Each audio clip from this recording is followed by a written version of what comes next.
కొద్దిగా సిగ్గు శరం మానవ లజ్జ ఏమైనా ఉన్నదిరా? సినిమా వాళ్ళకి కానీ ఈ మీడియా వాళ్ళకి కానీ నిజంగా మనం చూసిన వాళ్ళకి మనకు కూడా సిగ్గు శరం ఏమైనా ఉందారా?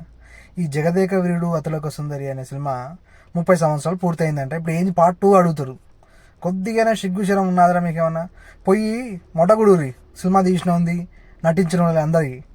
అరే నీ ఏమో పాకిస్తాన్లో ఏం జరుగుతుంది, మన ఇండియన్ ఆర్మీ చనిపోతుర్రు, రీసెంట్గా ఒక జవాన్ చచ్చిపోయిండు, ఒక్క సోషల్ మీడియాలో ఆయన ఫోటో కానీ ఏది లేదు. ఇప్పుడు ఈ జగదేవి వీరులు అతిలోక సుందరి ఈ సినిమా కావాలి, పార్ట్ 2 కావాలట. అరే మనుషుల ఆరానేరు మీరు నిజంగా. ఆ సినిమాలో నటించిన హీరోకు పెద్ద స్టార్ అయ్యిండు, కోట్లు ఉన్నాయి. మన దగ్గర ఏముందిరా? ఇంకా పార్ట్ 2లు పార్ట్ 3లు ఇవి కాదురా నాయన. మన దేశం మొట్టమొదటిపోతుంది, అది కాపాడురా నాయన. ఫస్ట్ ఈ జగదేక వీరుడు అతిలోక సుందరి ఏం రాదు. మన జవాన్లు మంచిగా ఉండాలి, మంచిగా సల్లంగా ఇంటికి తిరిగి రావాలని కోరుకోర్రా నాయన. పార్ట్ 2లు కాదు కోరుకునేది. మనం నాశనం అయిపోయినా పర్వాలేదు, పక్కాడు బాగుపడకూడదు. అదేరా మన ఇండియన్ సైకాలజీ.